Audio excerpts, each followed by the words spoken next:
بسم الله الرحمن الرحيم. الحمد لله رب العالمين، وصلى الله وسلم وبارك على عبده ورسوله نبينا محمد وعلى آله وأصحابه والتابعين ومن اهتدى بهداه واتبع سنته إلى يوم الدين. أما بعد، السلام عليكم ورحمة الله وبركاته. الله تبارك وتعالى السوء وراسه يسوي ልጆች በሙሉ የመረጠውን ዲን አልእስላምን እንድናውቅ እንድንከተል ስላደረገን አላህን ተባረከ ወተዓላ ሁሌም በሚገባ ልናመሰግን ይገባል። ኢስላም እጅግን ለአላህ መስጠት ማለት ነው። አንድ ሰው ሙስሊም ነው ማለት ፍጹም ታዛዥ ነው ማለት ነው። በሁሉም ነገር አላህ ተባረከ ወተዓላ አድርግ ያለውን ያደርጋል፣ ተው ያለውን ይተዋል ማለት ነው። ልቡ አላህን ተባረከ ወተዓላ የሚፈራ፣ አካላቱ አላህን ተባረከ ወተዓላ የሚታዘዙ ከሆነ አንድ ሰው ሙስሊም ይባላል። ኢስላም መብትና ግዴታዎች ላይ የተመሰረተ ዲን፣ የአላህ ሐቅ፣ የነቢዩ ዓለይሂ ሰላቱ ወሰላም ሐቅ፣ የሰው ልጆች ሐቅ፣ የጎረቤት ሐቅ፣ የዘመድ ሐቅ፣ የእንስሳት ሁሉ ሐቅ አለ፣ የመንገድ ሐቅ አለ። ለሁሉም ባለ ሐቅ ሐቁን ስጥ ብለዋል ነቢዩ ሰለላሁ ዐለይሂ ወሰለም። ለሚስትህም ሐቅ አላት፣ አንተም ብሎ ለመጣ እንግዳም ሐቅ አለው። ለነፍስህም ሐቅ አላት፣ ለአይንህም ሐቅ አላት። ለሁሉም ባለ ሐቅ ሐቁን ስጥ ብለዋል። የቂያም ቀን ከፊሎች ወደ ጀነት ከፊሎች ወደ ጀሃነም የሚሄዱት ሐቅን በማጉደልና በመጠበቅ ምክንያት ነው። ሐቅ ያሟላ የጠበቀ ወደ ጀነት ይሄዳል። ሐቅን ያጎደለ ወደ ጀሃነም ይወርዳል። ስለዚህ ሕይወታችን ላይ ስንኖር ልናውቃቸውና ልንጠብቃቸው የሚገቡ እጅግ በጣም በርካታ ሕቁቆች አሉ፣ ሐቆች አሉ። ሐቄን ተወጥቻለሁ ወይ ልንል ሁሌ ራሳችንን ልንገመግም ልንጠይቅ ይገባል። ሐቅ ያጎደለ አኺራ ላይ የሚያዝበት ስፍራ አለ፣ ኬላ አለ፣ ሒሳብ አለ፣ ምርመራ አለ፣ ግምገማ አለ። ዱንያ ላይ ስራ የሚሰሩ የሚነግዱ ሰዎች፣ መኪና የሚያሽከረክሩ ሰዎች የሐቅን የመብትና ግዴታን ጉዳይ ይበልጥ ያውቃሉ። ንግድ ፈቃድ ያወጣ ሰው ካላደሰ በሰዓቱ ምን እንደሚከተለው፣ መንጃ ፈቃድ ተጠቅሞ የሚያሽከረክር ሰው ካላደሰ ምን እንደሚከተለው ሁሉም ያውቃል። የመንገድ ሐቅም ይባላል በሸሪዓ።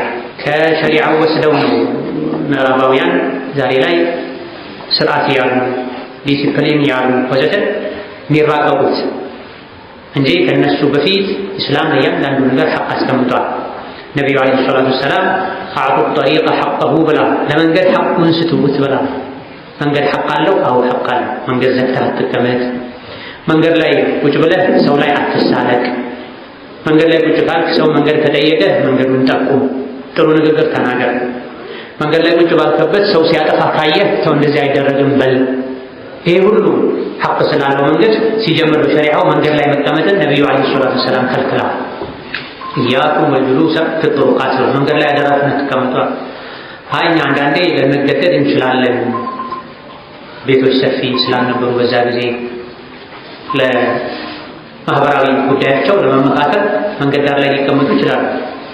እንግዲያውስ መቀመጥ ግዴታ ከሆነባችሁና ከተቀመጣችሁ የመንገድን ሐቅ ጠብቁ ብለዋል ነብዩ ሰለላሁ ዐለይሂ ወሰለም።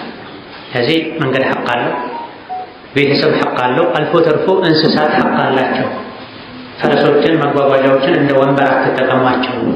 አንዳችሁ እስከተጓዘ ድረስ መጓጓዣውን ይጠቀም። ጉዞ ካበቃ መውረድ ባለበት ሰዓት ላይ ወርዶ ፈረሱን መጋለቢያውን ያሳርፈው፣ ወንበር አያድርገው ብለዋል ነብዩ ሰለላሁ ዐለይሂ ወሰለም።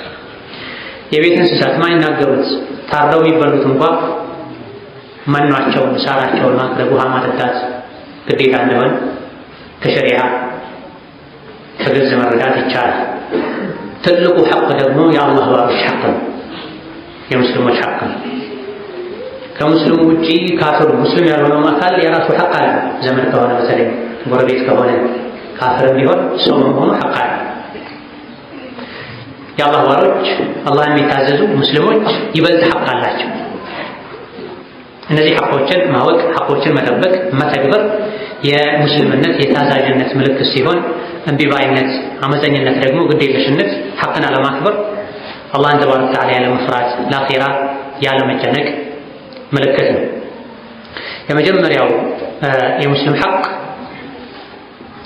ሐቅ እንዳለው አምኖ በመጀመሪያ ደረጃ የአንዳንድ ሙስሊም ማድረግ ማመን ያለበት ለኔ ወንድሜ ላይ ሐቅ አለኝ፣ ወንድሜም እኔ ላይ ሐቅ አለው፣ እህቴ እኔ ላይ ሐቅ አላት፣ እኔም እህቴ ላይ ሐቅ አለኝ ብሎ ማመን። ሐቅ የሚባል መብትና ግዴታ የሚባል ነገር እንዳለ ማወቅ ነው። በተለይ አሁን ባለንበት ዘመን ቁሳዊነት፣ ራስ ወዳድነት እጅጉን ስለከረረ ስለጠነከረ ሰዎች ከራሳቸው ህይወት በስተቀር የማንም ህይወት አያሳስባቸውም። ብዙ ሰዎች ኢላ መን ረሒመላህ ጥቂት አላህ ያዘንላቸው ሰዎች ካልሆኑ በስተቀር አብዛኛው ሰው የሚያስበው ለራሱ ለነፍሱ ብቻ ነው። ለልጆቹ እንኳን ማሰብ የማይችል ብዙ ሰው አለ። ራሱ ውጪ ጥግብ አድርጎ በልተው ቤት ገብተው ልጆቹ ርቧቸው የተንጫጩ ዝም የሚል ታዲያ ደግሞ በቂ ያልሆነ ነገር የሚያቀርብ ሰው አለ። ባለቤቱ እንድትጠማ የሚያደርግ ሰው አለ። እሱ በቀን 3 በሰዓቱ የበላ ወላጆቹ በተለይ ከሱ ራቅ ብለው ያሉ አንዳንዴ ጭራሽ ህሊናው የሞተ ቀልቡ ከድንጋይ በላይ ያደረገ አጠገቡ ያሉ እንኳን ወላጆቹን ዞር ብሎ የማያ ከሰው ብር ተበድሮ ሰው ያስለቀሰ ለራሱ ተደላድሎ የሚኖር ሰው አለ። ስለዚህ ይህ እንዳይሆን መጀመሪያ ሐቅ አለብኝ እኔ ሙስሊም ወንድሙ ላይ ሐቅ አለው፣ የወንድሙ ሐቅም አለበት ብሎ ማመን፣ ሐቆችን ለመወጣት መዘጋጀት ይገባል። እነዚህ ሐቆች፣ መብቶች መታወቃቸው፣ መጠበቃቸው መዋደድ፣ መከባበር እንዲኖር ያደርጋል። ሰዎች ያለባቸውን ሐቅ አውቀው መጠበቃቸው፣ መብትና ግዴታን ያወቀ የጠበቀ አኗኗር መኖራቸው እንዲዋደዱ፣ እንዲካበሩ፣ እንዲከባበሩና እንዲተዛዘኑ ያደርጋል። ሁሉም እንዳቅሙ ግዴታውን እንዲወጣ፣ መብቱ ከተጠበቀለት አልሐምዱሊላህ፣ ካልተጠበቀለት ደግሞ ሷብር ሊያደርግ ይገባል፣ ሊታገስ ይገባል። እነዚህ እስላማዊ ሐቆች በጉልበት ልትወስዳቸው አይደለም፣ የዲን አካል ናቸው፣ የዒባዳ ናቸው። አንተ ግዴታን ተወጣ፣ ያለብህን ሐቅ ስጥ፣ አጠፋውን ካልመለሱልህ ሶብር አድርግ። ለሰጠኝ እሰጣለሁ፣ ላደረገልኝ አደርጋለሁ፣ ላልሰጠኝ አልሰጥም አትበል። እነዚህ ሐቆችን እኛ የምንጠብቀው ለምድራዊ ጥቅም ብለን ሳይሆን ሐቁን ከጠበቅኩለት ሐቄን ይጠብቅልኛል በሚል ብቻ ሳይሆን አላህ ስላዘዘ ብለን እንሆናለን፣ ለአላህ ብለን እንሆናለን። አሁን ላይ ብዙ ሰዎች የሚጠያየቁት፣ የሚረዳዱት፣ የሚደጋገፉት ለዱንያዊ አጠፋ ነው። አብዛኛውን ጊዜ ከዲን የራቁ ሰዎች ካፍሮች ዘንድ የታወቀ ነው እንጂ ሊላህ ብሎ ማድረግ ብዙዎቻችን ዘንድ ቀንሷል፣ ጠፍቷል። እነዚህ ሐቆች ዒባዳ ናቸው፣ አላህ ነው ያዘዘው። ነቢያችን ናቸው ዓለይሂ ሰላቱ ወሰላም ያዘዙት፣ ወአቲ ዘል ቁርባ ሐቀሁ ወልሚስኪነ ወብነ ሰቢል። ለባለ ሐቆች ሐቃቸውን ስጥ ብሎ ያዘዘው አላህ ነው። ስለዚህ እኔ ቀጥሎ የሚጠቀሱ የሚዘረዘሩ ሐቆችን የምጠብቀው ማከብረው፣ ለሁሉም ባለ ሐቅ ሐቁን የምሰጠው አላህ ስላዘዘኝ ነው፣ ነቢዩ ዓለይሂ ሰላቱ ወሰላም ስላዘዙኝ ነው። ከሰው ልጆች ምንም አልፈልግም። እነሱ ግዴታቸውን ተወጥተው አጠፋ ከመለሱ ጥሩ ሰው ከሆኑልኝ አልሐምዱሊላህ፣ ኸይሩን ዐላ ኸይር፣ ጥሩን አንተን ይበልጥ ያግዝሃል፣ ዝምድናውን ለመቀጠል ለሰው በጎ ለመሆን መልካም ሰው ለመሆን ያግዝሃል። አንተ መልካም ሁን፣ እነሱ መልካም ከሆኑ አልሐምዱሊላህ ትተጋገዛላችሁ። ካልሆነ ታገስ እስከ መጨረሻው፣ ጥረት አድርግ፣ አጅርህ አላህ ላይ ነው እንጂ መልካም ሲሆንለት መልካም ከሆነልኝ እንቀጥላለን፣ ካልሆነ አንድ ሁለት ሙከራ አድርግ፣ እምቢ ካለ የራስህ ጉዳይ ላይ ይቀመጣል እንል ከሆነ አልገባንም ማለት ነው። ለሰው ተብሎ ሳይሆን ለአላህ ተብሎ የሚደረግ ነው። ቡኻሪና ሙስሊም ከአቡ ሁረይራ በዘገቡት ሐዲስ ነቢዩ ዓለይሂ ሰላቱ ወሰላም ሐቁል ሙስሊሚ ዐለል ሙስሊሚ ኸምሱን ብላ፣ ሙስሊም ወንድሙ ላይ ያለው ሐቅ 5 ነው ብላ። በሌላ ዘገባ 6 እንደሆነም ተነግሯል። አንድ ሙስሊም ወንድሙ ላይ 6 ሐቆች አሉት። አላህ ነው እነዚህ ሐቆችን ግዴታ አድርጎ የደነገገው ሙስሊም በመሆን። አንድ ሰው ሙስሊም ነኝ ሲል ነጭ ጨርቅ አናቱ ላይ ጣል ያደርጋል፣ ጁማና ረመዳን ላይ ጀለቢያም ይደርባል፣ ስሙን ከከበደ ወደ ኸበር ይቀይራል ብቻ ማለት አለ። ሙስሊም መሆን ማለት ዋጋ ያስከፍላል፣ ኃላፊነት አለ። ሙስሊም ሲሆን አንድ ሰው ተከትሎት ከሚመጡ ኃላፊነቶች አንዱ ወንድሞቹን፣ ወገኖቹን፣ ዘመዶቹን በተመለከተ ግዴታዎች፣ ኃላፊነቶች አሉ። ኃላፊነት ውስጥ መግባት ነው። የሙስሊምነት ሽልማቱ ጀነት ነው። አንድ ሰው ጀነትን ይሸለም ዘንድ የሚከፍለው ዋጋ ውድ መሆን አለበት። ዱንያ ላይ አንድ ሰው ጥሩ ምግብ የሚበላው ጥሩ ገንዘብ ከፍለው እንደሆነ ሁሉ፣ ጥሩ መኪና የሚነዳው ጥሩ ገንዘብ አውጥቶ እንደሆነ ሁሉ፣ ጥሩ መኖሪያ ቤት ላይ የሚኖረው ጥሩ ክፍያ ገንዘብ ተከፈለ እንደሆነ ሁሉ ውዱ ጀነት ላይ ለመኖር እዚህ ዱንያ ላይ ውድ ዋጋ መክፈል ያስፈልጋል። መሸነፍ ያለበት ቦታ ላይ መሸነፍ፣ መስጠት ያለበት ቦታ ላይ መስጠት፣ መተው ያለበት ቦታ ላይ መተው፣ መታቀብ፣ ስሜትን መቆጣጠር ያስፈልጋል። وتلك الجنة التي أورثتموها بما كنتم تعملون ሰዎች በሰሩ ስራ ነው ጀነትን የሚወርሱት። ታዲያ ስራው ብዙ ነው፣ አይነቱ ማድረግ መተው ያካትታል። ምንድናቸው እነዚህ 6 ሐቆች? የመጀመሪያው ሰላምታን መመለስ።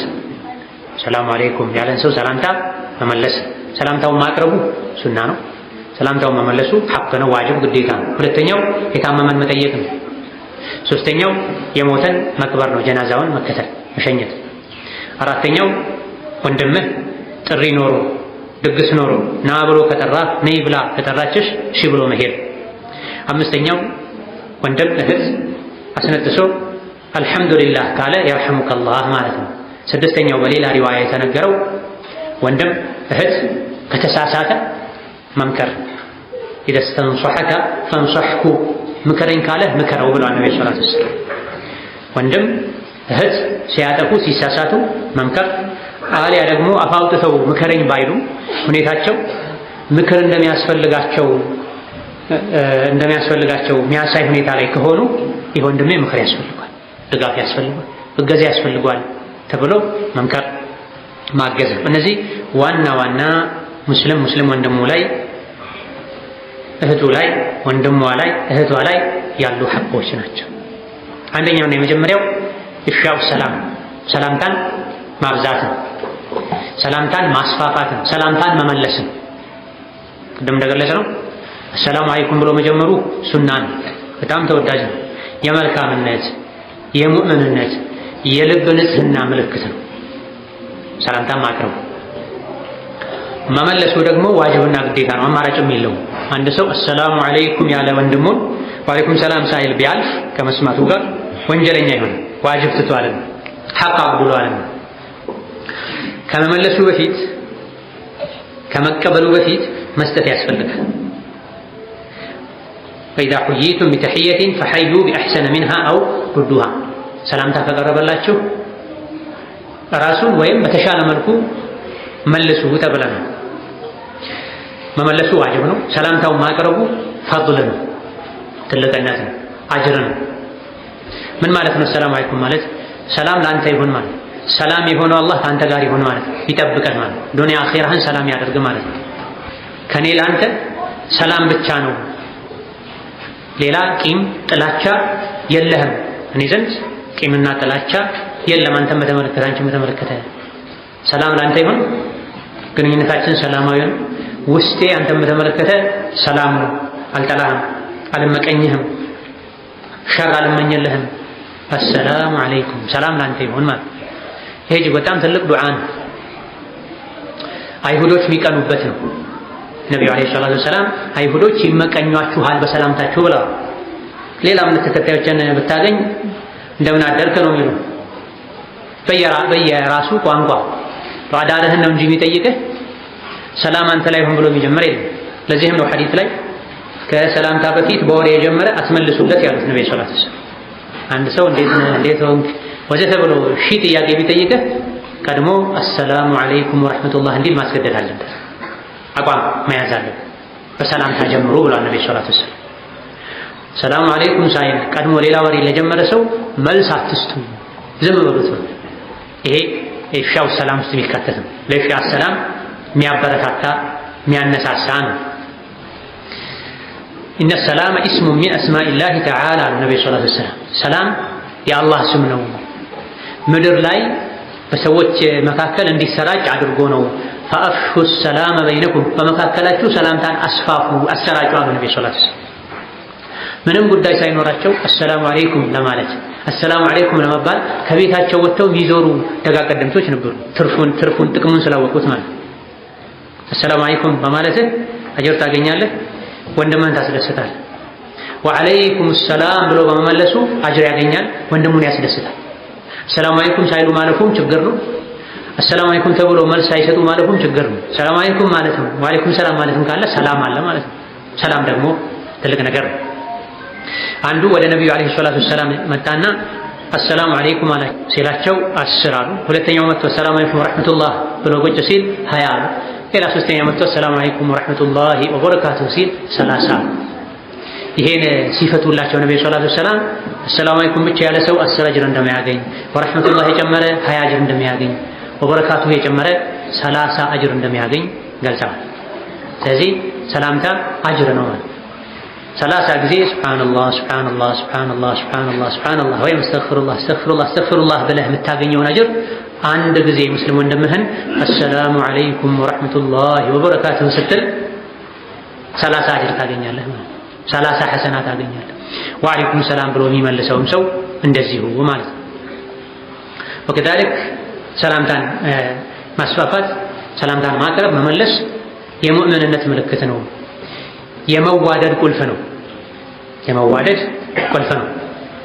ኢማም ሙስሊም ከአቡ ሁረይራ በዘገቡት ሐዲስ ነቢያችን ሰለላሁ ዐለይሂ ወሰለም ጀነት አትገቡም ሙእምን እስካልሆናችሁ ድረስ፣ ሙእምን ደግሞ አትሆኑም እስካልተዋደዳችሁ ድረስ።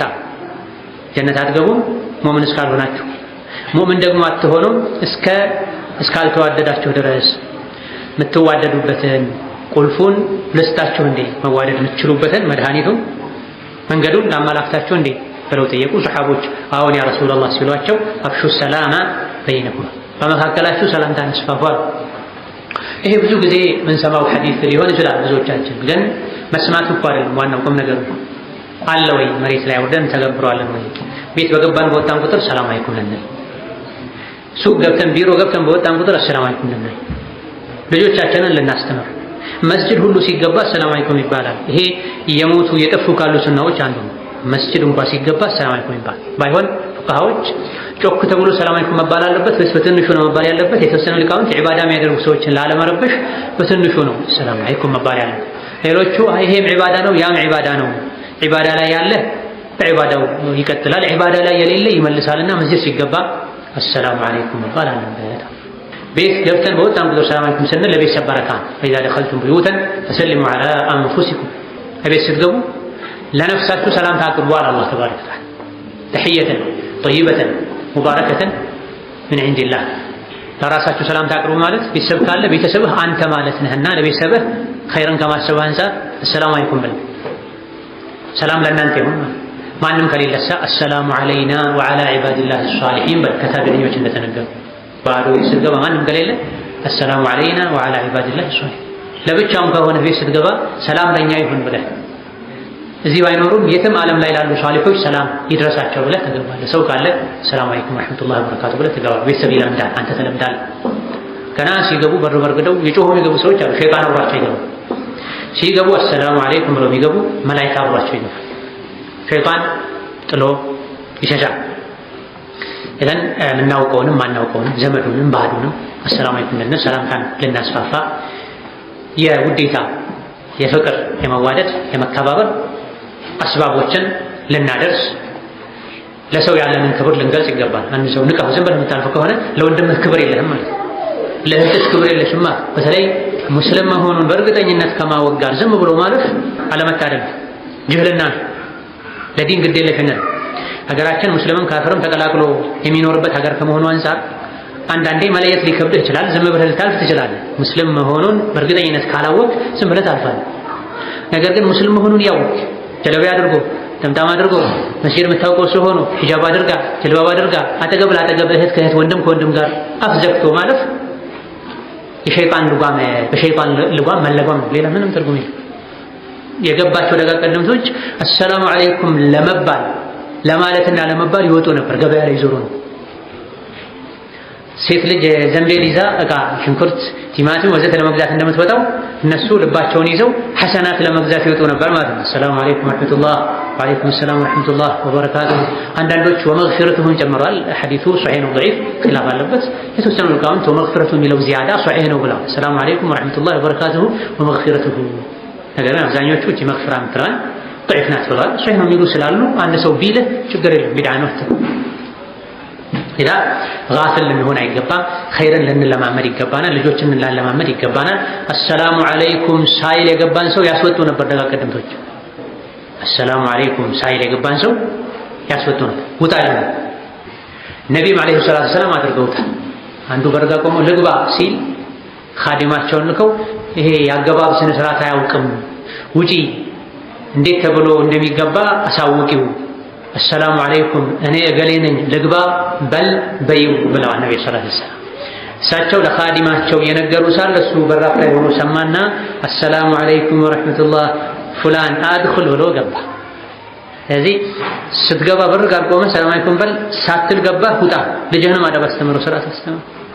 አንዱ የሙስሊምነት መለያ ይሄ ነው።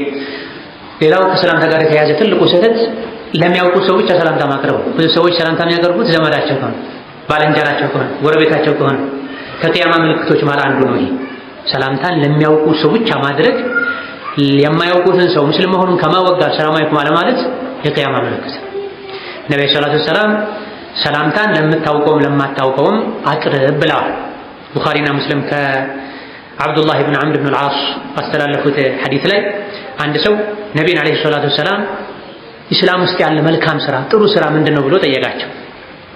ቱጥዒሙ ጣዓም ምግብ መመገብ፣ ወተቅረኡ ሰላማ ሰላምታን ማድረስ ሰላምታን ማቅረብ ነው። ዐላ መን ዐረፍተ ወመን ለም ተዕሪፍ ለምታውቀውም ለማታውቀውም ሰው አለ ነብዩ ሰለላሁ ዐለይሂ ወሰለም። ጥያቄው ምን ነበር የሚለው? አዩል ኢስላሚ ኸይር ነበር የሚለው። አዩ ኺሷሊል ኢስላሚ ኸይር ማለት ከእስላም ስራዎች ዒባዳዎች እስላም ውስጥ ካሉ ስራዎች ዒባዳዎች ውስጥ ለበጣም ጥሩ የሚባለው የቱ ነው እስቲ ጠቁሙኝ አላቸው። ብዙ ኸይር ስራዎች አሉ፣ ይበልጥ መልካም ስራ የቱ ነው ብሎ ሲጠይቃቸው ኢጥዓሙ ጣዓም ምግብን መመገብ ነው። ምግብ መመገብ ሲባል 3 በሬ ጥለህ 300 ሰው አሰልፈህ አደባባይ ላይ ድንኳን ጥለህ ስፍራ አንጥፈህ መመገብ ማለት አይደለም። ከቻልክና በዛ ልክ አላህ ኒዕማ የሰጠው ሰው ያን ያድርግ። እዛ ደረጃውን ከባደርስ አንተ ለብቻህ የምትበላው ምግብ ለሁለት ሰው ይበቃል። አንድ ሰው ምግብ ለሁለት ሰው ይበቃል። የሁለት ሰው ምግብ ለሶስት ሰው ይበቃል። በአንዳንድ ሪዋያ የአንድ ሰው ምግብ ለሶስት ሰው ሊበቃ ይችላል። የሶስት ሰው ለስድስት ሰው ሊበቃ ይችላል። ለዘጠኝ ሰው ሊበቃ ይችላል። በቢስሚላህ ተብሎ በበረካ በሱና ከተበላ። ስለዚህ ምሳሌ ትበላ ስትሄድ ከመስጂድ ወጥተህ ወደ ምግብ ቤት ስትሄድ አንድ ከንፈሩ የደረቀ ሆዱ ከጀርባው ጋር የተለጠፈን ወንድም ካየህ ሰላም አለይኩምና ወንድሜ ምሳሌ ጋብዘህ ብለህ ወሰደው። ይሄ ነው ጣዕም ባቅም። ማታ እራት ስትበላ ስትገባ መስጂድ በራፍ ላይ ቆሞ የሚለምን ሰው ያ ደግሞ መውጫ መሄጃ አጥቶ መስጂድ ላይ ኩርምት ብሎ የተቀመጠን ሰው ካገኘ እንግዳ ነህ መሰለኝና ወንድሜ እራት እንብላ ብለው ወሰደው። አንድ ዳቦ ብታበላ ይሄ ነው ጣዕም ካለህ ማለት ካለህ ቆርሰህ ቀንሰህ ማብላትህ ኢጥዓም ጣዕም ውስጥ ይካተታል። ረመዳን ላይ ቴምርና ውሃ እንድታስፈጥር ጾመኛን የማስፈጠር አጅር እንደምታገኘው ሁሉ በሌላ ጊዜ አንተ የምትበላውን ቀንሰህ ቆሎ ለምን አይሆን? ሽምብራ ለምን አይሆን? ሻይ ዳቦ ለምን አይሆን?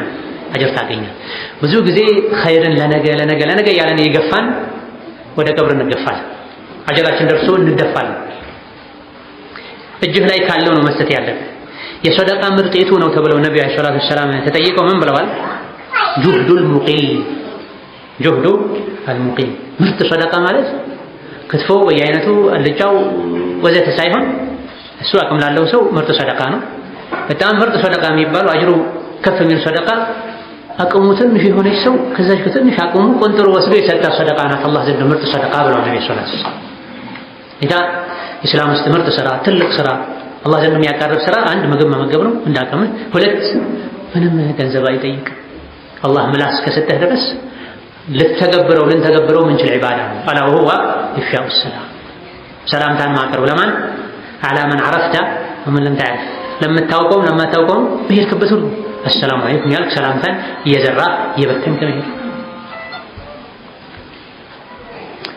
አለማስተዋልና አለመታደል ብቻ ነው እንጂ የአፍህ ዘይት አይደርቅም፣ አያስከፈልም።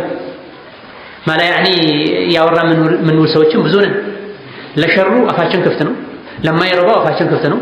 ለኸይሩ ለመልካሙ ለአጅሩ ሲሆን ግን አፋችን ዘይቱ የሚደርቅ የሚተሳሰር ከሆነ አልታደልንም ማለት ነው። ከሰላምታ በተጨማሪ አብሮ ደግሞ መጨባበጥን መጨመር ሌላ ትልቅ ዒባዳ ነው። ከሰላምታ ጋር አብሮ መጨባበጥን መጨመር ትልቅ ዒባዳ ነው። ሁለት ሙስሊሞች ተገናኝተው የተጨባበጡ እንደሆነ በአንዳንድ ዘገባዎች አይን ለአይን ፈገግ ተባብለው የተያዩ እንደሆነ ከዛፍ ላይ ቅጠሉ እንደሚራገፈው ወንጀላቸው ይራገፍላቸዋል ብለዋል ነብዩ አለይሂ ሰላቱ ወሰላም። አቡ ዳውድ የዘገቡት ሶሒህ ሐዲስ ሙስሊም ከሙስሊም ጋር ተገናኝተው ይልተቃያ ፊት ለፊት ተያይተው መዳፍ ለመዳፍ ተያይዘው ተጨባብጠው አይን ለአይን ተያይተው ፈገግ ብለው አንዳንድ ዘገባዎች ላይ እንዳለው አንዱ ሌላኛውን በመጠኑ ነቅነቅ ያደረገ እንደሆነ ወንጀላቸው ይራገፍላቸዋል ከዛፍ ላይ ቅጠሉ እንደሚረግፈው። ይሄ ከሰላምታ ጋር ተደምሮ የቀን ሙሉ ስራችን ቢሆን ምን ችግር አለ?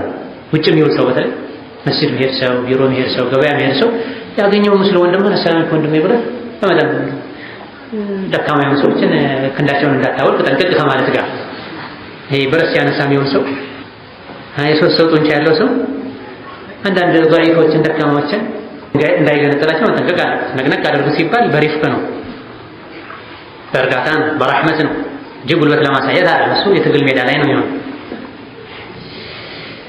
ይሄን ረሕመት ሁሉ የምናገኝበትን ሰላምታን ልናስፋፋ ይገባናል። የዚህን ተቃራኒ ተሃጁርን መቆራረጥን ልንጠነቀቅ ይገባናል። ሁለተኛው የሙስሊም ወንድሙ ላይ ያለው ሐቅ ሲታመም መጠየቅ ነው። ሜዳ ላይ ያገኘኸው መንገድ ላይ ያገኘኸው ደህና ነው ማለት ነው፣ አሰላሙ አለይኩም ብለህ ወለፍ ይበቃል። አመመው አጣኸው ሂድ ካለበት ፈልገህ ጠይቅ።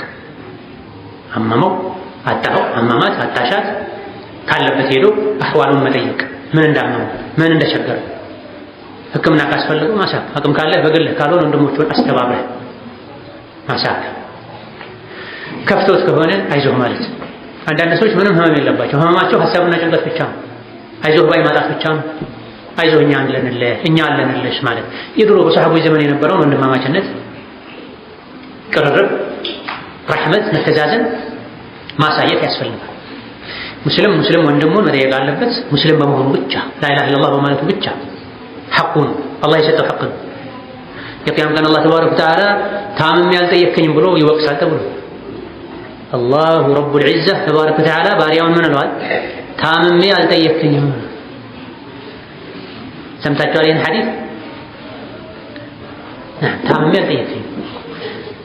በጣም ይገርማል። የሰው ልጅ ጌታዬ ሆይ አንተ ረቡል ዓለሚን ነህ፣ የዓለማት ጌታ ነህ፣ እንዴት ነው አንተን አሞህ የምጠይቅህ ብሎ ይጠይቃል የሰው ልጅ። የዚህ ሐዲስ ተፍሲሩ ምንድን ነው? ማዕናው ምንድን ነው? ተቀጥሎ ያለውን አላህ ራሱ ፈስሮታል። ጭራሽ ሁላችሁ አላህ ታሞ ይጠየቃል ማላቸው እና ሰሃቢዎች ወዘተ ያሉ የሚያላግጡ ሰዎች ይኖራል። አንዳንድ ሐዲሶችን ነብዩ ራሳቸው አላህ ራሱ ፈስሮታል። ባሪያዬ ሆይ እገሌ የሚባል ባሪያዬ ታሞ ነበረ፣ እሱን ሄደህ ብትጠይቅ እኔን እዛ ታገኘኝ ነበር እኮ ይላል አላህ ተብሎ። ርቦኝ አላበላኸኝም ይላል አላህ ተብሏል። እንዴት ነው አንተ ሁሉም የዓለምን ህዝብ ከሊቅ እስከ ደቂቅ ያለውን ብትመግብ እንዴት አንተ ተርበህ አላበላሁም ሲል እገሌ የሚባል ባሪያ ተርቦ አላበላሁም እሱ የምታበላ እኔን እዛ ታገኘኝ ነበረ? ምን ማለት ነው? ኸይርን ስራ ስንሰራ፣ የታመመን ስንጠይቅ፣ የተራበን ስናበላ አላህን እዛ እናገኛለን፣ አጅሩን እዛ እናገኛለን። አላህ የሚወድ ስራ ሰርተናል ማለት። ስለዚህ የታመመን ሰው መጠየቅ ሐቅ ነው፣ ዋጅብ ነው፣ ግዴታ ነው።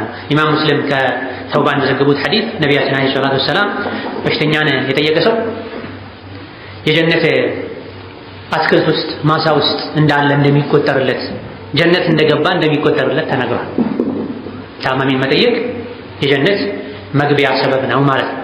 ወከዛልክ አንድን ታማሚ የጠየቀ ሰው ማለዳ ላይ የጠየቀ እስኪመሽ ድረስ 70,000 መላኢካ እስትግፋር ያደርግለታል። ምሽት ላይ የጠየቀ እስኪነጋ ድረስ 70,000 መላኢካ እስትግፋር ያደርግለታል ተብሏል። ማለዳ ላይ ከሰዓት በፊት ጠዋት አካባቢ ላይ አንድን ታማሚ የጠየቀ እስኪመሽ ድረስ 70,000 መላኢካ እስትግፋር ያደርግለታል። ጌታዬ ሆይ ማረው፣ ጌታዬ ሆይ ዘንለት፣ ጌታዬ ሆይ ይቅር በለው እያለ አላህን ይለምንለታል። የመላኢካ ልመና ዱዓ መቅቡል ነው አላህ ዘንድ። ምሽት ላይ ደግሞ ታማሚን የጠየቀ እስኪነጋ ድረስ 70,000 መላኢካ እስትግፋር ያደርግለታል። ይሄ ማለት ማለት ነው ታማሚን መጠየቅ ትልቅ ዒባዳ ነው፣ የአኺራ ገበያ ነው ማለት ነው። የት ላገኝ የታመመ ሰው ያለን በየቤቱ ያንኳኳን ሁሉ ታማሚ አለ እንድንል ሊያደርገን ይችላል ማለት ነው። ለአኺራ ጉጉት ቢኖር ቢገባ ረግባ ቢኖር ማለት ነው። ስለዚህ ታማሚን መጠየቅ ትልቅ ዒባዳ ከመሆኑ አንፃር ጥቅሙ ለኛ ነው። ከታማሚው ይልቅ አንተ ነው የምትጠቀመው። እሱም ያገኘው ጥቅም አለ። የወንድሞቹን ዱዓ ማግኘቱ፣ መዘየሩ፣ መረዳቱ ለሱ ኸይር ነው። እንደገና ደግሞ አንተ ይሄን ኸይር ስራ ሰርታ አጅር እንድታገኝ ሰበብ በመሆኑም የራሱ አጅር አለው። ይበልጥ ግን ተጠቃሚው አንተ ነህ። የነቢዩ አለይሂ ሰላቱ ወሰላም የዕለት ተዕለት ተግባር ነበር፣ አንዱ መለያቸው ነበረ። الإمام الألباني ሌሎችም صحيح ባሉት ሐዲስ ነብዩ ሰለላሁ ዐለይሂ ወሰለም يأتي ضعفاء المسلمين ويزورهم ويعود مرضاهم ويتبع جنائزهم ነብዩ ሰለላሁ ዐለይሂ ወሰለም ደከም ያሉ ሰዎችን አይደለም ትልልቆችን ደካማዎችን እንኳን የሄዱ የታመሙትን ይጠይቁ ነበረ፣ ይዘይሯቸው ነበረ።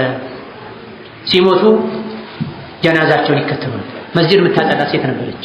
እሷን እንኳን ሲያጧት የት ሄደች ብለው በማታ ሞታ ቀበርናት እርሶን አናስቸግረን ብለን ሲሏቸው አታሳውቁኝ ነበር እንዴ?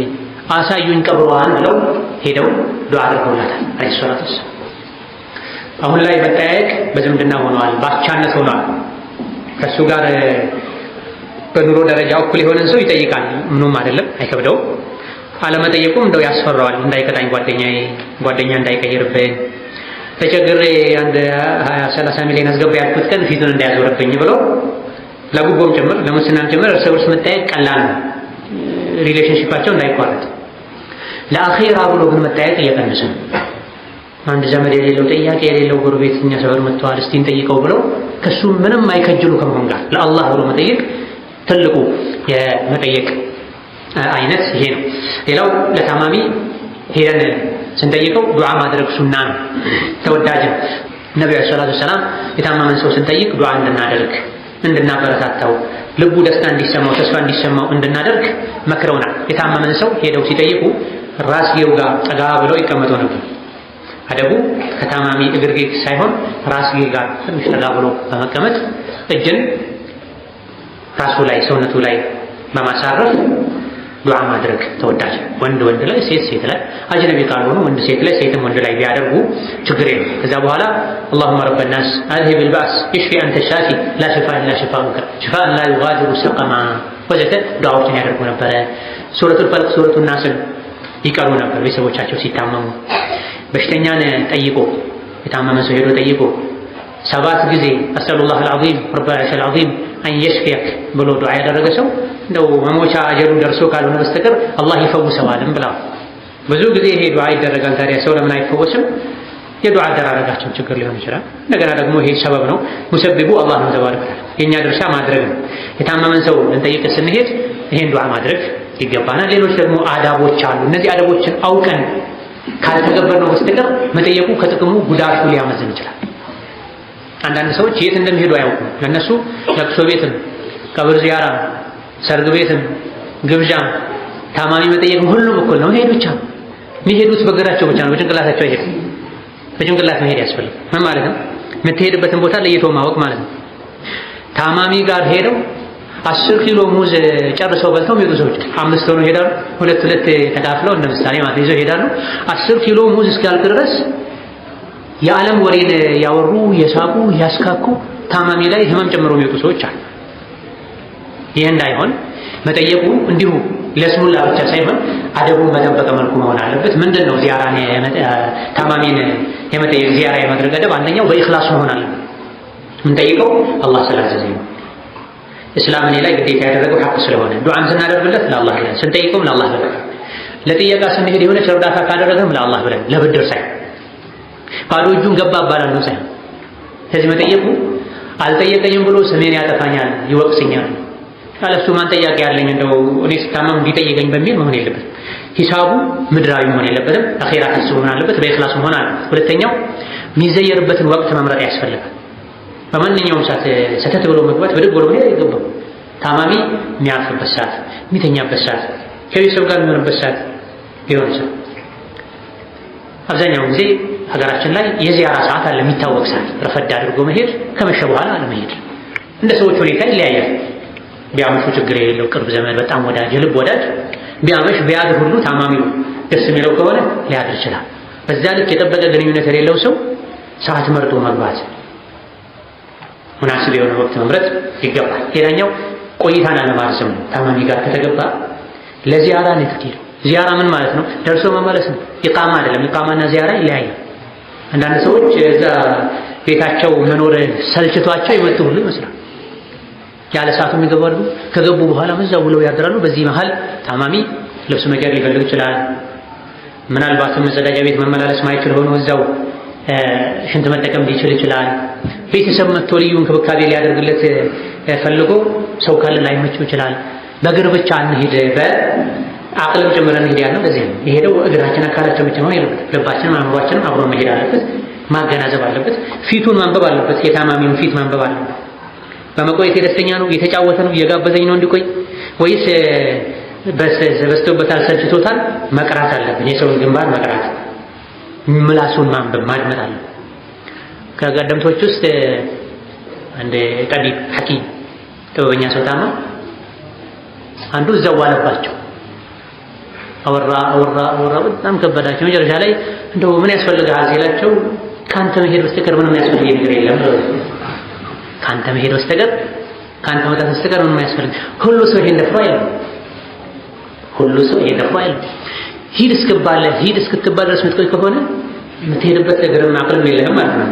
ሂድ ሳትባል በፊት ህሊና ሂድ ማለት አለበት፣ ማገናዘብ አለበት። ቁርስም በልተው ምሳም ደግሞ እራት በልቼ ሄዳለሁ ሰው ይቻላል። ነዓም ሰፊ ቤት ከሆነ የእንግዳ ቤት ከሆነ የዘመድ ቤት ከሆነ ከጋበዘህ አየሩ አድርገው ከታማሚ ወጣ ብለህ ሳሎን ለሌላ ክፍል ላይ ሆነ እሱም ቤተሰብን ለኺድማ ማያጨናነቅ ከሆነ ሌላው አደብ ጥያቄ ማብዛት አይገባም ለታማሚ በተለይ ስለ ህመሙ ሐኪሙ ምን አለ ምንድነው ህመሙ እንደው እንደዚህ አይነቱ ህመም ይገድላል ወይስ ያተርፋል ወዘተ ያሉ ሁሉ የአህመቅ የጅል ጥያቄ የሚጠይቁ ሰዎች አንዳንዶች እንደው እገሌ የሚባል ማውቀው ሰው ነበረ በዚህ ህመም እኮ ተይዞ ሞተ ሰዎች ሳይሞት የሚገድሉት የሚያሟርቱበት ሰዎች አሉ።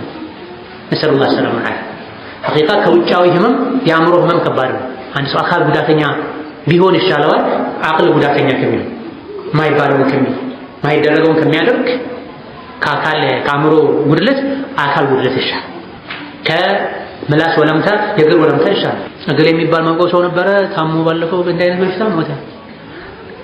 አይዞህ ከሞትክ ረመዳንን እኔ ጾምልሃለሁ ተመልከቱ። አብሽር ኢንሻአላህ ረመዳን እየመጣ ነው አፊያ ትሆናለህ ተራዊህ ሄደን እንሰግዳለን ከማለት ፋል ጥሩ ስሜት እንዲሰማው ከማድረግ ይልቅ አይዞህ አብሽር ከሞትክ ጾምን እጾምልሃለሁ ገደሉት ማለት ነው። ሱብሃንአላህ እነዚህ እንዲህ አይነቱ ሰው ቢሄደው ሊጠይቅ ሳይሆን ሊገድል ነው ሊጎዳ ነው የሚሄደው ማለት ነው። ይሄን አስቦት ላይሆን ይችላል እሱ ግን ምላሱ አደብ ባለመጠበቁ ባለመማሩ እንዲህ አይነት ስህተቶች ሊፈጠሩ ይችላሉና ታማሚውን ስለ በሽታው ደጋግመህ ከመጠየቅ ተጠንቀቅ። ሐኪም ከሆንክ ችግር የለም ለሐኪም ተፈቅዷል መድኃኒት ሊጽፍ ስለሆነ ማለት የምርመራ አይነቶችን ሊወስን ስለሆነ ይጠይቅ። አንተ ልትመረምር ሳይሆን ሄድከው ልትዘይር ነው ሄድከው። አሰላሙ አለይኩም እንደምን እንዴት አደርክ ቀለል አለልህ ይበቃ። ሐኪም ቤት ሄድክ ካስፈልግ አንድ ጊዜ በሽታው ታወቀ መድኃኒት ተሰጠሽ ከዛ በኋላ አላህ ያደርጋሽ ብሎ ማበረታታት እንዲሻለው እዝነትን ማንጸባረቅ ሰብር እንዲያደርግ መምከር እዝነትን ማንጸባረቅ አይዞህ አላህ ያደርግህ ያባሰተው አጅር እንዳለው መታመም ሰብር ካደረጉ መንገድና ማጠንከርና መርታት ያስፈልጋል። ሶስተኛው የሙስሊም ሐቅ ጀናዛውን መከተል ሲሞት መሸኘት ነው። ሳህል ኢብኑ ሁነይፍ ከነቢዩ ዓለይሂ ሰላቱ ወሰላም ባስተላለፉት ሐዲስ ላይ ነቢዩ ዓለይሂ ሰላቱ ወሰላም ቅድም እንደጠቀስነው ሰዎችን ይዘይሩ ነበረ፣ የታመመን ይጠይቁ ነበረ፣ ጀናዛውን ይሸኙ ነበር ተብሏል። ጀናዛን መሸኘት ትልቅ አጅር አለው። ጀናዛን እስኪሰገድበት ድረስ አጅቦ አብሮ የቆየ አንድ ጋራ የሚያክል አጅር አለው። ተሰግዶበት ተቀብሮ ስርዓተ ቀብሩ እስኪጠናቀቅ ድረስ አብሮ የቆየ ሁለት ጋራ የሚያክል አጅር አለው ብለዋል ነብዩ ሰለላሁ ዐለይሂ ወሰለም ቡኻሪና ሙስሊም ዘገቡት ሐዲስ ላይ። ጀናዛ መሸኘቱ አንዱ ዓላማው እንደውም ትልቁ ዓላማው ሶላት ነው ተብሎ ሶላት ጀናዛ ነው። ብዙ ሰዎች ይሄዳሉ እንደውም ለቅሶ ቤት ላይ ይገኛሉ። ነገር ግን ዋናው ሰዓት ላይ ገሸሽ ነው የሶላት ሰዓት። ለሟች የሚጠቅመው ትልቁ ከሸኚዎች የሚጠቅመው ስራ ምንድነው? ሶላት ጀናዛ መገኘቱን ይገኛሉ። ነገር ግን ከፊሉ ማስተናገድ ላይ ከፊሉ ውሃ መቅዳት ላይ ከፊሉ ወዘተ ላይ ተጠምዶ ትልቁን ዒባዳ ትልቁን የሟች ሐቅ ይዘነጋል። ሶላት አይሰሙ። ሶላት ጀናዛ ላይ መገኘት ዋና ዓላማው ጀናዛ ላይ መገኘት ለቅሶ ቤት መሄድ ዓላማው አንዱ ትልቁ ለሟች የሚጠቅመው ሶላት መስገድ። ነቢያችን ሰለላሁ ዐለይሂ ወሰለም ከአይሻ ኢማም ሙስሊም በዘገቡት ሐዲስ ላይ አንድ ሟች ሞቶ 100 ሙስሊሞች ከሰገዱበት አማላጅ ሆነውት ከአላህ ጋር ያስታርቁታል ብለዋል። ይሄ የመጀመሪያ ህግ ነበር፣ የመጀመሪያ ብስራት ነበር። መጀመሪያ ላይ ለነቢዩ አላህ ይሄን ነገራቸው። አንድ ሰው ሞቶ 100 ሙስሊሞች ከሰገዱበት ሸፋዓ ይሆነዋል፣ አላህ ይታረቀዋል፣ አላህ ይቀበለዋል። የመቶ ሰዎች የረሕመት የእዝነት ዱዓ፣ ጸሎት፣ ሶላት ከአላህ ጋር ያስታርቀዋል፣ ጀነት ይገባል ማለት ነው። ኋላ ላይ ደግሞ ረሕመቱ ጨመረ፣ አላህ ወደ 40 ወረደ። አንድ ሰው ሞቶ 40 በአላህ ማያሻርኩ ሰዎች ከሰገዱበት አላህ ተባረከ ወተዓላ ይታረቀዋል። የእነሱን ሽምግልና ቆመው ተማጽነው ዱዓ አድርገው ተቀበሉት። የእነሱን ተማጽኖ የእነሱን ምልጃ አላህ ተቀብሎ ይምረዋል፣ ይቅር ይለዋል። ስለዚህ ሶላተ ጀናዛ ላይ መስገድ ሟችን አላህ እንዲታረቀው፣ እንዲመረው፣ ጀነት እንዲያስገባው፣ የጀነት ሰው ከሆነም ደረጃው ከፍ እንዲል፣ በወንጀሉ ጀሃነም ተፈርዶበት ከነበረም ከጀሃነም እስር ቤት ወጥቶ ጀነት እንዲገባ ማድረጊያ ነው። ሶላተ ጀናዛ እጅግ በጣም ቀላል የሶላት አይነት ነው። ብዙ ሰዎች ጀናዛ ሲባል ተነስተው ውልቅ ይላሉ፣ ይሄዳል። ማይሰጉ ሰዎች ምን ወሰላቸው አልችልም ነው ጥቅሙን የሚያውቁ ቅድም ምን ብለናል? ሶላተል ጀናዛ መስገድ፣ ጀናዛ ላይ መታደም፣ ጀናዛን መሸኘት አጅር አለው ብለናል። ምንድን ነበር አጅሩ? ከሟች ቤት ተገኝቶ ከቤቱ ወጥቶ ተከትሎት ሄዶ ጀናዛውን መስጂድ ወስዶ ተሰግዶበት እስኪወጣ ድረስ የቆየ አንድ ጋራ የሚያክል አጅር አለው። ከቤት ወጥቶ መስጂድ ሄዶ ተከትሎት አጅቦት ማለት ነው። ሰርገኛን እንደምታጅበው ጀናዛን ማጀብ ሱና ነው። ሰርገኛን ሽቶ እንደምትቀባው ጀናዛን ሽቶ መቀባት ሱና ነው። አነስ ብን ማሊክ ጀናዛችሁን አስከሬናችሁን ተንከባከቡ፣ ሽቶ ቀቡ፣ ሙሽራችሁን ሽቶ እንደምትቀቡት ብለዋል። ሙሽራን አጅበው ሰዎች እንደሚሄዱት ከዛ በላይ ጀናዛን መንከባከብ፣ ማክበር፣ ደህንነቱን መጠበቅ፣ ንጽህናውን መጠበቅ ይገባልና ከቤት ወጥቶ እስከ መስጂድ ከዛ ተሰግዶ መመለስ፣ ከተሰገደበት በኋላ ቀብሩ መሄዱን ትቶ መመለስ አንድ ጋር አጅር አለው። ከቤት ወጥቶ መስጂድ፣ ከመስጂድ ተሰግዶ ደግሞ ቀብር ከተሄደ እጥፍ ስለሆነ ድካሙ 2 ጋራ የሚያካክል አጅር አለው። ይሄን አጅር ፍለጋ ሰዎች ከሩቅ ይመጣሉ። መኪና አስነስተው ኮንትራት ይዘው ሞኝ ጃሂል አጠገቡ መጥቶለት ጀናዛ ስገድ ሲባል አንዳንዱ እኔ አልችልም ብሎ ይወጣል፣ አንዳንዱ ደግሞ ስራ አለብኝ ብሎ ይወጣል። እንደ ጅህልና ጠላት የለውም ሰው ልጅ፣ እንደ ጅህልና ገዳይ በሽታ የለም። የገባቸው ያወቁ ከሩቅ ይመጣሉ ሊሰግዱ፣ ያልገባው ያላወቀ ያልተጨነቀ አጅር ማያሳስበው ጅህልና ያጠገበው ሶላተል ጀናዛ መስጂድ ካለበት መስጂድ አላህ አምጥቶለት እንኳን ትቶት ይሄዳል። ለምንድን ነው የምትሄደው ሲባል መስገድ አልችልም ይላል። ሶላተል ጀናዛ እኮ በጣም ቀላል ሶላት ነው፣ ምንም የተለየ ነገር የለውም። ያውም ሩኩዕ ስጁድ የሌለበት በሰከንዶች የሚያልቁ ሶላት ነው። ውዱእ ባደረከው ሶላት ባደረከው ውዱእ ወደፊት ቂብላ ዞረ ሰዎችን ተከተለ አላሁ አክበር ማለት ነው። ጀናዛ ነው የሚለውን በልብህ ነይተህ። አንዳንዶች የሚነየተውን አላውቅም ይላሉ። የሚነየተውን አላውቅም ይላሉ። ንያ በልብ ነው፣ ባፍ የሚባል ነገር የለም። ሟች አለ የሟች ሶላት ማለት ነው። የጀናዛ ሶላት በልብህ የጀናዛ ሶላት ካልክ በቂ። ከዛ ወደ ቂብላ ዞረ አላሁ አክበር ማለት ከዛ ምን ነው የሚደረገው? ናም ፋቲሓ ነው የሚቀራው። ከዛ ሶላት አለ ነቢ ፋቲሓ እንደው ማያውቁ ሙስሊም የለም። ከዛ በኋላ ሶላት አለ ነቢ ረጅሙን አታውቅም። ሶላት ኢብራሂም ያታቀም اللهم صل وسلم على محمد አለቀ። اللهم صل وسلم على محمد ትንሹ መጣቸው ወአሊሂ ቢጨመር መልካም። اللهم صل وسلم على محمد وعلى آله ረጅሙን ካልቻለ اللهم صل على محمد صلى الله على محمد ሩክኑ በዚህም ዋላ ረጅሙን ካልቻለ ከዛ በኋላ ምንድን ነው ዱዓ ነው። የተለያዩ ዱዓዎች አሉ ከአቡ ሁረይራ ከሌሎች የሚተላለፉ። ያን ዱዓ አልቻልክም ባጭሩ ዝም ብለህ اللهم اغفر له اللهم اغفر له اللهم اغفر له اللهم اغفر لها اللهم ارحمها اللهم ارحمها አልቻልክም። ይሄንም አማርኛ ስላልተደለ ጌታዬ ሆይ ይሄን ወንድሜን ማረው፣ እዘንለት፣ ቀብሩን አስፋለት፣ ኑር አድርግለት፣ ጥያቄውን አቅልልለት፣ ቀብሩን ጀነት አድርግለት በል።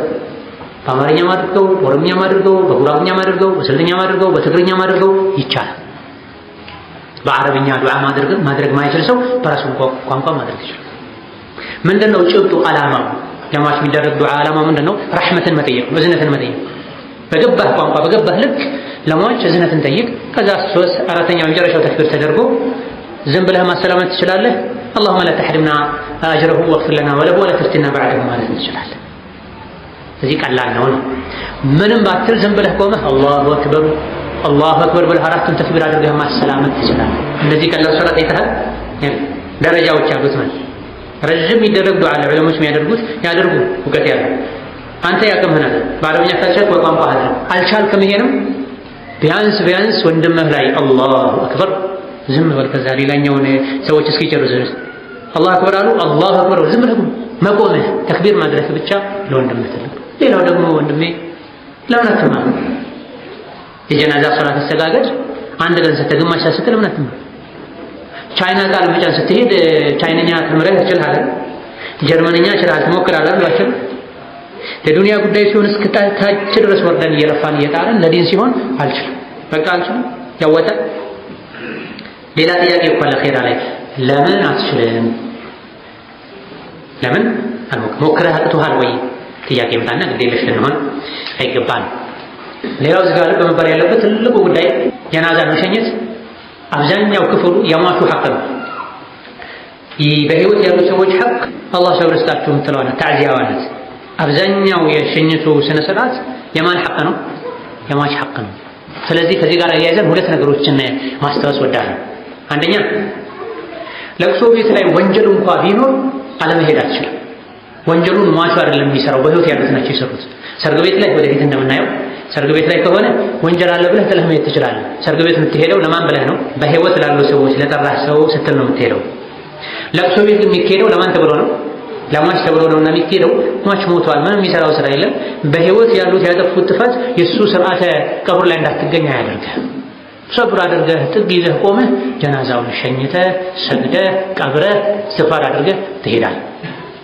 አንድ ይሄን ያዝ። ሁለተኛ በተለይ ሀገራችን ላይ በተለይ አሁን ባለንበት በጀልና በስሜት በቀጥያ ዘመን ላይ ለቅሶ አልደረስከም ብለው ሰውን አንቀው ሰዎች አሉ። ሽጉጥ ለመምዘዝ የሚደርሱ ሰዎች አሉ። የሴት ፀጉር የሚነጩ ሰዎች አሉ። ፈጥፍጠው የሚፈነክቱ ሰዎች አሉ። የዞሩ ስም ያጠፉ ሰዎች አሉ። እገሌ ለቅሶ አልደረሰም ናቀኝ ይላል። ጀልና ነው ይሄ የሚያስፈለው ምንድነው? ጀልና የትም አግኝቶ በስልክም በቴክስትም መስጂድ ጀማዓ ላይ ሲያገኝህም ሌላ ለቅሶ ላይ ሲያገኝህም አሰላሙ አለይኩም ወራህመቱላህ በጊዜው አልሰማሁ ነበር ካልሰማህ፣ አላደረሰኝ ነበር ካላደረሰ፣ እኔ እዛው ሆኜ ለሟች ወንድሜ እህቴ ዱዓይን አድርጌያለሁ፣ በችል መጣ ቀብር እሳተፍ ነበር፣ አንተንም በዛ ቀን አጥናናህ ነበር፣ አሁን ነው ያገኘሁ ሰላም አለይኩም አላህ ሰብር ይስጥህ። አበቃ ይሄ ነው እስላም። ከባዱን ማቅለል ቀላሉን ማክበድ ጀህልና ነው። ስሜትን መከተል መጥቶ የሞት አባቴ ላይ አልሰገደም፣ ሚስቴ ላይ አልሰገደም፣ ልጄ ላይ አልሰገደም ነው ሰዎች ማለት ለቅሶ እኔን መጥቶ አላጠናናኝም ነው፣ አብሮኝ አልተቀመጠም ነው። ይሄ ገለጥ መስጠት። ሌላው የለቅሶ ስልጣኔያችን በጣም የተበላሸ ያለው ልማዳችን የተበላሸ ለ20 ቀን ለ30 ቀን ለ40 ቀን የሟች ቤተሰብን ወገብ መቁረጥ፣ ኢኮኖሚ ማቃወስ አግባብ አይደለም። አሁን እንኳን ትንሽ ወደ ሱና ሰው የተጠጋ ሲመጣ የተሻሻለ ቢሄድም ነገር ግን ያለቀቃቸው ሰዎች አሉ። ኢብኑ ዑሰይሚን አንድን ሰው ሞቶ ሲያስራብሩት ደብዳቤ ጽፈውለት ካልመጣሁት መምጣት አስፈላጊ ስላልሆነ ነው፣ ሰው ግዴታ ነው ብሎ ያሰበው ስለሆነ ያንም ለመቀየር ነው ብለው ደብዳቤ ጽፈው በደብዳቤ ታዕዚያ አድርገው ጨርሰዋል። መገኘት የቻለ በአካል መገኘት ያለበት ለማን ሲል ነው? በዋነኝነት ለሟቹ ሲል፣ ጀናዛውን ለመሸከም፣ ለማጠብ፣ ለመገነዝ፣ ጉድጓዱን አሳምሮ ቆፍሮ ለመቅበር ነው። ያልተሳካም በሩቅ ሆነ ዱዓ ማድረግ ትችላለህ። የሟች ቤተሰብን በሁለተኛ ደረጃ ነው እሱ ሐቅ ያለው። ታዕዚያው በሁለተኛ ደረጃ እሱ ሐቅ ነው። አራተኛው ሙስሊም ወንድሙ ላይ ያለው ሐቅ፣ እህቷ ላይ ያላት ሐቅ ሲያጠፋ ሲሳሳት መምከር። ተሚም ኢብኑ አውስ አዳሪ በዘገቡት ሐዲስ ላይ ነብዩ ሰለላሁ ዐለይሂ ወሰለም ዲኑ ነሲሐ ብለው፣ ዲን ማለት ነሲሐ ነው ብለው። ነሲሐ ማለት ምን ማለት ነው? ኢራደቱ አልኸይር ሊልመንሱህ ማለት ነው። አልኸጣቢ ረሕመቱላሂ ዐለይሂ እንዳሉት ለሚመክሩት አካል መልካምን ነገር መመኘት ማለት ነው። ኸይርን መውደድ፣ መጥፎን ነገር መጥላት ማለት። ስለዚህ ሙስሊም ወንድሙ ላይ ካለው ሐቅ አንዱ ለወንድምህ መልካምን ነገር መውደድ አለብህ፣ ለራስህ የምትወደው መልካም ነገር። መጥፎን ነገር መጥላት አለብህ፣ ለራስህ የምትጠላው መጥፎ ነገር። ካልሆነ ሙእሚን አትሆንም። ላ ዩእሚኑ አሐዱኩም ሐታ ዩሒበ ሊአኺህ ማ ዩሒቡ ሊነፍሲህ። አንድ ሰው ለራሱ የሚወደው መልካም ነገር ለወንድሙ ለእህቱ እስካልወደደ እስካልተመኘ ድረስ ሙእሚን አይደለም። ጥሩ ቤት እንዲኖርህ ትመኛለህ አለ፣ ለወንድምህም ተመኘለት። በኖሩ እንዴት አድርጌ እንዲኖረው ላድርግ በል። ጥሩ አኽላቅ ኢማን እንዲኖርህ ትፈልጋለህ አለ፣ አንተም ለወንድምህም ይሄን ተመኘለት። ጥሩ የትዳር አጋር፣ ጥሩ ሷሊህ ልጆችን ትወዳለህ፣ ለወንድምህም ውደድለት፣ ውደድላት ለእህትህም። ባህሉ መጃ ኸይርን ሁሉ ለወንድም መውደድ ይሄ ነው ነሲሐ የሚባል። ሌላው ወንድም አጥፍቶ ከተገኘ ስህተት ላይ ሆኖ ከተገኘ በደል ላይ ከተገኘ እጁን ይዞ ተው ብሎ መምከር ግዴታ ነው። ከዚህ በተጨማሪ ኢማሙ ነወዊ ሌሎች እንደጠቀሱት ነሲሃ ማለት ይሄ ትልቁ የወንድም ሐቅ ወንድም ሲሳሳት መምከር፣ ሲወድቅ ማንሳት፣ ነውሩን ገመናውን መሸፈን፣ አደባባይ አለማውጣት፣ ወንድምህ እህትህ ጥቅም የሚያገኙበትን መንገድ ሁሉ ተከትሎ ወንድምን መጥቀም፣ ወንድምህ ጉዳት እንዳይደርስበት ምችለውን ሁሉ ዋጋ መክፈል፣ ለወንድም ማዘን፣ መራራት፣ ከመልካም ማዘዝ፣ ከመጥፎ መከልከል፣ ታላቅን ማክበር፣ በታናሽ ማዘን፣ ከተቸገሩ መርዳት ወዘተ ይሄ በሙሉ ነሲሃ የሚለው ውስጥ የሚካተት ነው። ጀርባ አለመሰጣጠት፣ አለመቆራረጥ እዚህ አካል በጀህልና በድንቁርና በድለቢስነት ነሲሃን በጊባ በሐሜት መቀየር ፈጽሞ አይገባም። ሙስሊም ፊት ለፊት ይመክራል። ሙናፊቅ ከጀርባ ያማል። ወንድምህ ካጠፋች ከተቻለ በአካል ሄዶ ካልሆነ በስልክ ደውሎ ወይም ደብዳቤ ጽፎ ይሄን አጥፍተሃል ተሳስተሃል አስተካክል መባል እንጂ ያለበት ነሲሃን በሐሜት መቀየር አተስተብድሉነ الذي هو أدنى بالذي هو خير በራዳውን ዝቅተኛውን በኸይሩ መለወጥ አይገባም። ኸይሩ መምከር ነው። ለዚህ ማስመከር ለራሱ ማድረስ ነው ጥፋቱ አይሁን። ከኋላ ከጀርባ ስጋውን መብላት የነሲሃ ተቃራኒ ነው። ሐቅን ማቅበል። አምስተኛው የሙስሊም ሐቅ ጥሪውን መቀበል፣ ግብዣውን መቀበል። ከጃቢር ብን አብድላህ ኢማም ሙስሊም የዘገቡት ሐዲስ ነብዩ አለይሂ ሰላቱ ወሰላም አንዳችሁ ለግብዣ ከተጠራ እሺ ብሎ ይሄዳል። ከሄደ በኋላ ከፈለገ ይብላ ካልፈለገ አይብላ። መሄዱ አንድ ነገር ነው፣ መብላቱ ሌላ ነው። ጾመኛው እንኳን ብትሆን ጥሪ ካለብህ እሺ ብለህ ሂድ። ለድግሱ አዘጋጅ ንገረው እኔ ጾመኛ ነኝ፣ ደስ ካለ ጾሜን ባልፈታ ደስ ይለኛል በለው። አይ ብትበላለኝ ደስ ይለኛል ካለ ጾሙ ሱና ከሆነ አፍጥር። ይሄን ነብዩ አድርገው አለይሂ ሰላቱ ወሰላም የሆነ ታሪክ ተጋብዘው ሰሃቦች አብረው ሄደው ብዙ ወንድሞች ሰሃቦች ጾመኛ ነኝ ምናምን ሲሉ ብሉ ወንድማችሁ ለእናንተ ብሎ ተቸግሯል። ምናልባትም ቤቱ ጥሩ ምግብ በሁለት ወር እንኳን ማይሰራ ሰው ጓደኞቼ ዘመዶቼ ሊመጡ ነው ብሎ ተበድሮ ተቸግሮ በየአይነቱ ሰርቶ አቅርቦ ጥግጥጉን ይዘው ጾመኛ ነኝ ሲሉ ልፋቱ ይከስርበታል። ወንድማችሁ ለእናንተ ተቸግሯልና ብሉ አሉ ነው። ከዛ በኋላ ሱናውን ጾም ቀዷ ብታወጡ መልካም ነው። ሱናም ቢሆን ሌላ ቀን ብትክስ መልካም ነው። ካልሆነ እስከ ግማሽ የጾም ከሆነ ጀፍ ታገኛለህ በአላህ ፈቃድ። ቀሪውን ደግሞ ወንድምህን በማስደሰት እህትሽን በማስደሰትሽ ዘመንን በማስደሰት የተሞላ አጅር አላህ ይሰጣል። ፈርድ ከሆነ ማፍጠር አይቻልም።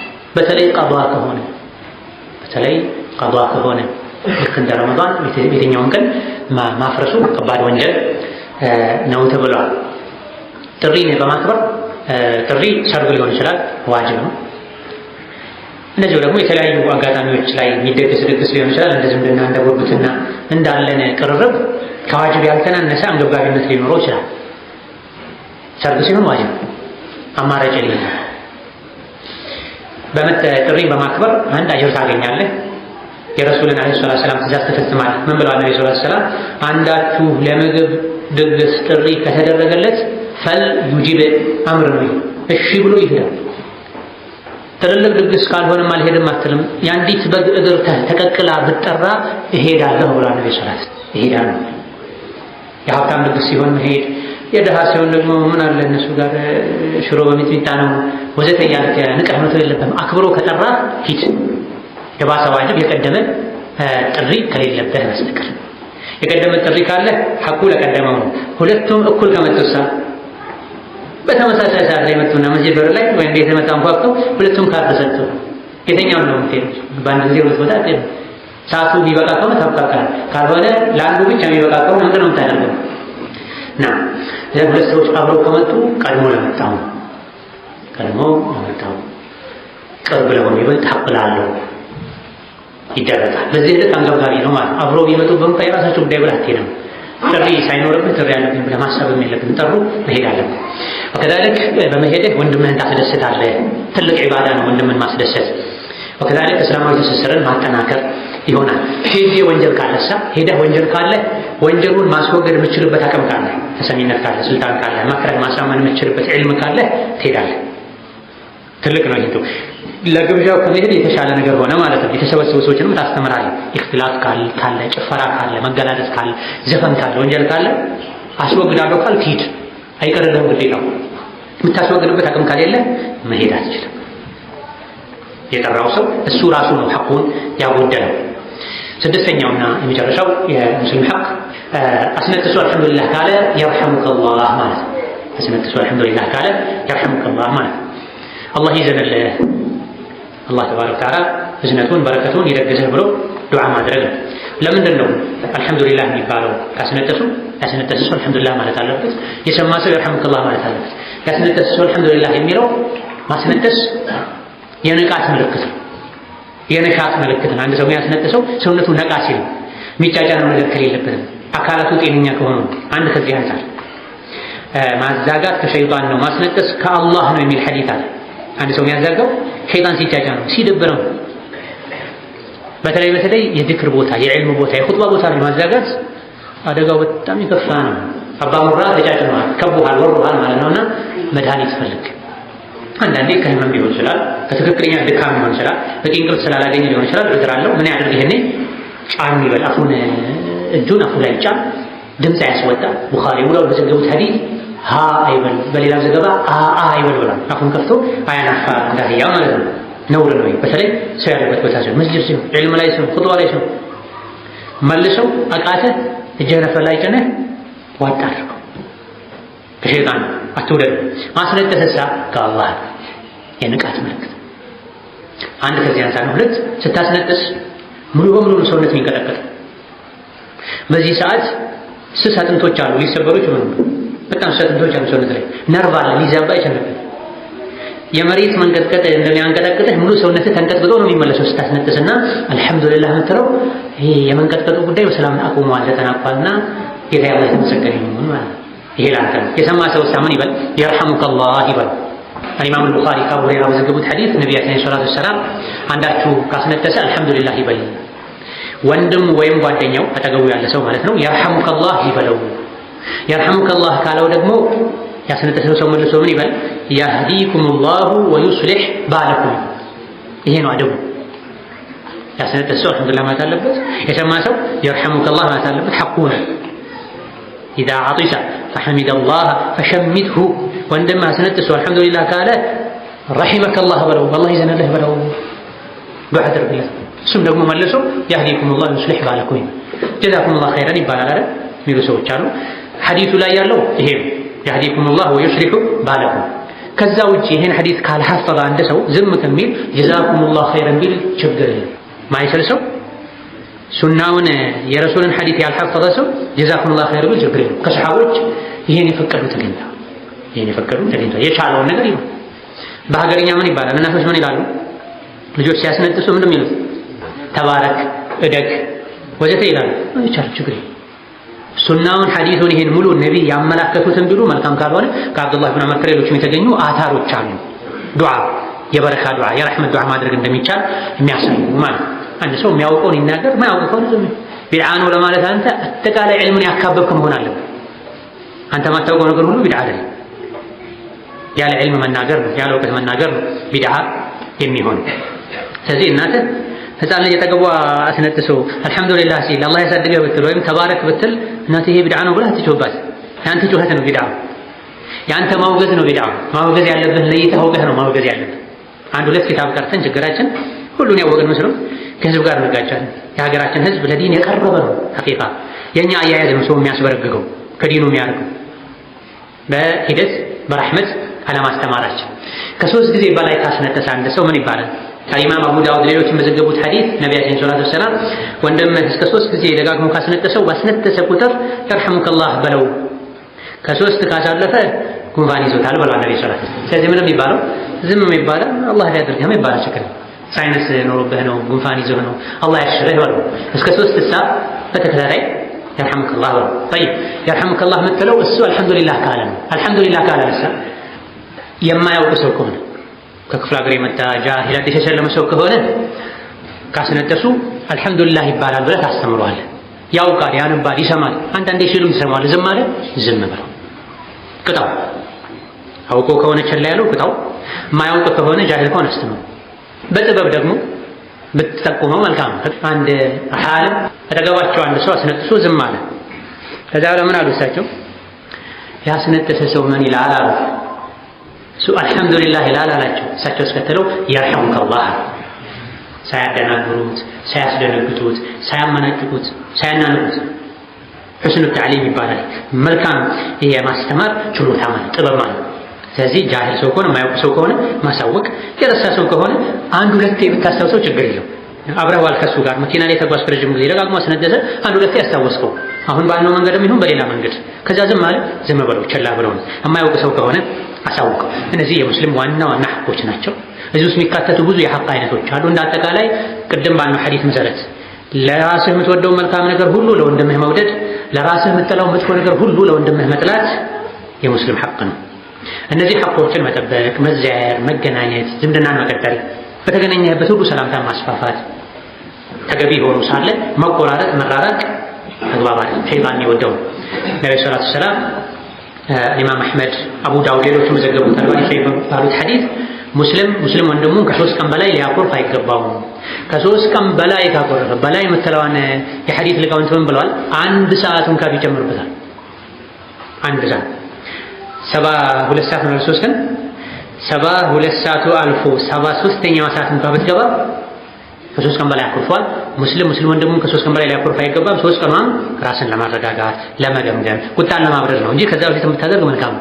ከ3 ቀን በላይ ማኮረፍ አይፈቀድም። ከ3 ቀን በላይ አኩርፎ የሞተ ጀሃነም ይገባል። አሁን ነብዩ ሰለላሁ ዐለይሂ ወሰለም ሐዲሱን ኢማም አልባኒ ሶሒህ ብለውታል። አቡ ዳውድ ኢማም አህመድ ስገውታል። ሙስሊም ወንድሙን ሊያኮርፍ አይገባም ከ3 ቀን በላይ። ከ3 ቀን በላይ የምትለዋ ደቂቃዎችን ትይዛለች። ከ3 ቀን በላይ ስንል ዓመት 3 ወር 4 ወር የዛሬ ዓመት ምናምን ብላ አይደለም። 73 ሰዓቷ አለቀች፣ የተፈቀደው ጊዜ አለቀ ማለት ነው። 73 ሰዓት ከ10 ደቂቃ ከ20 ደቂቃ አለ። በዚህ መሃል ሞት አንድ ሰው ጀሃነም ይገባል። ነብዩ ሰለላሁ ዐለይሂ ወሰለም ላ يحل لمسلم أن يهجر أخاه فوق 3 فمن هجر أخاه فوق 3 فمات دخل النار. إخواني في الله أخواتي في الله ناس فرح عليهم زمن ላይ قطيعة በዝቷል፣ መቆራረጥ በዝቷል፣ ቂም መያዝ በዝቷል። ፊት ለፊት ከመመካከር ይልቅ ከጀርባ መበላላት በዝቷል፣ መጠላላት፣ መተሻሸት በዝቷል። የሸይጣን መልእክተኛ መሆን በዝቷል። ንስሑ ቀርቶ መምከሩ ቀርቶ ማለት በምንም ምክንያት ይሁን በምን በዱንያ ምክንያት እስከሆነ ድረስ ከ3 ቀን በላይ ማክረም አይቻልም። ከ3 ቀን በኋላ ምርጥ ሰው ሄዶ የሚታረቀው ነው ነብዩ ሰለላሁ ዐለይሂ ወሰለም። መጥፎ ሰው እርቅ አልቀበልም ነው። በዚህ መሃል ተቆራርፈው ሞቱ። አንዱ ሰላም አወረደ፣ እርቅ አወረደ፣ ሄዶ ሰላም አለ፣ እምቢ አለው፣ እሱ ነፃ ወጥቷል። ያ ኩርፊያውን ተቃቅፎ የሞተው አካል ቢሞት ጀሃነም ይገባል። طيب ለዓመት ሙሉ አኮረፈ፣ ምንድነው ቅጣቱ? ሙስሊምን ከ3 ቀን በላይ ማኮረፍ አይገባውም። ኩርፊያው ቀጥሎ ዓመት ሙሉ አንድን ሰው ያኮረፈ ሰው እንደገደለው ይቆጠራል አሉ ነብዩ ሰለላሁ ዐለይሂ ወሰለም። ኢማም አህመድ የዘገቡት ሶሒህ ሐዲስ። ሙስሊም ወንድምን ከ3 ቀን በላይ ማኮረፉ ወንጀል ነው። ሞት ከ3 ቀን በላይ ማኮረፉ ወንጀል ነው። ሞት አንድ ሰው አኮርፎ ጀሃነም ይገባል። በህይወት ኖሩ ኩርፊያው ቀጥሎ ዓመት ደረሰ፣ ከ3 ቀን በላይ ያኮረፍከውን ሰው ዓመት ድረስ ያኮረፍከውን ሰው እንደገደልከው ይቆጠራል። ወንጀሉ በዛ ልክ ነው ማለት። ዚህን ቀጥያ በመተው ጎረቤት ለጎረቤቱ ጥሩ ሊሆን፣ ዘመድ ለዘመዱ ጥሩ ሊሆን፣ አላህን ልናስደስት፣ ሸይጣንን ልናዋርድ፣ ልናረቅ ይገባናል። በሰማነው እንጠቀም፣ አላህ ያደርገን። ጠቃሚ በህንተ መልካም ስራ ጋር አላህ ያደረገን፣ እሱም የወደውን የምንከተል አላህ ያደርገን። ዱንያችን አኺራችን አላህ ያስተምረን። ወላሂ ተውፊቅ ወተዘወዱ ፈኢነ ኸይረ الزاد التقوى وتزودوا فإن خير الزاد التقوى واتقون يا أولي الألباب